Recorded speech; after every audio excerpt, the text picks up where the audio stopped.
Hey guys, Rob Cosberg with the Association of Christian Businesses, TACB.org, and I want to talk to you a little bit today about what I call the Christian business cycle. Now the reality is there's nothing kind of inherently Christian about the business cycle or about this business cycle. What is Christian is how you respond to the challenges and the difficulties that you face. Let me tell you a little bit of story. In Genesis chapter 37, a story that you're really familiar with, there's a young boy, really teenager, that has a great dream for his life. His name is Joseph. And those that were around him didn't really appreciate the dream that Joseph had. In fact, his brothers ended up selling Joseph into slavery. So in Joseph's business cycle, here's exactly what happened to him. He went from having a dream, really not implementing anything with the dream, but then he had some really bad circumstances, really bad. His brothers sold him into slavery. Well, something good happened when he got sold into slavery. The master, his master, said, this guy is so good at what he does, I'm going to put him in charge of everything. So the master made Joseph the head of household. That was pretty good. He's still a slave, so it's not as good as he had it before, but he's on the uptick. Well, a little bit of problem came. The master's wife, she liked him. She wanted to have a relationship with him. He said, no, we're not going to do that.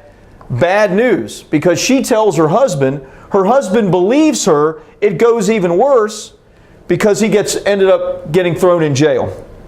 Now what's good? Well, he got to live. So it's a little good news, because for doing what he did as a slave, or what she claimed he did as a slave, he could have very easily have been killed. So a little bit of an uptick there. Well, from there, Joseph, of course, gets thrown into prison.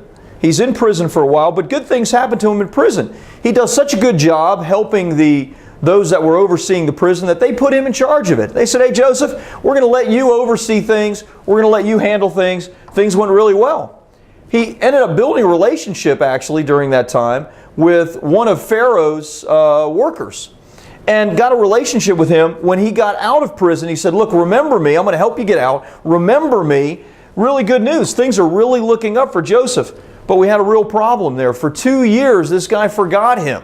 More bad news, more difficulty. We know the end of the story.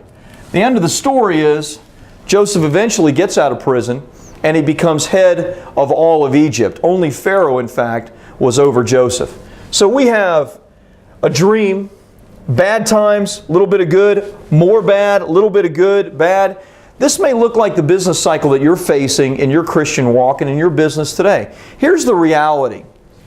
The Bible teaches that the rain falls on both the righteous and the wicked. The sun rises on both and it sets on both. How you and I respond to those challenges, whether we respond victoriously or respond like a victim, is innate within us. What are we going to do?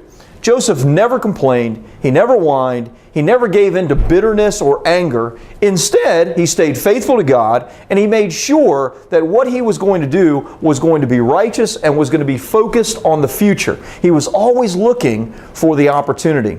So here's what I want you to think about in your business today. Number one, I want you to look for the opportunities during this challenging economy. You may be faced with real downtime in your business because of the economic cycle. There are a lot of people that are making money, more money than they've ever made before, because they see the opportunity there. They don't see the challenge. In every challenge, there is a great opportunity. That's number one. Number two, I want you to focus on what is positive in your business and in your life. I want you to focus on gratitude today, not on the challenges. If Joseph would have focused on the challenges in his life, I really think he would have gotten bitter. I really think he would have gotten down. And I can't tell you the number of people that come to me that are discouraged in their business, in their personal finances, because that's what they're focused on.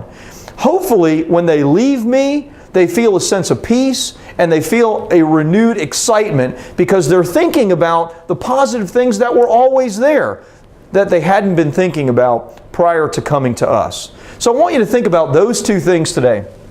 Wherever you're at in this cycle, whether you just had some really bad news, maybe you feel like you're on the uptick again, but you know what? You could get knocked back down again really fast. Just be aware. It's the end of the story that we're focused on. It's not the challenges that we go through. These challenges make us who we are to get us to this point. Think about those things. God bless you guys. I'm Rob Kosberg, TACB.org.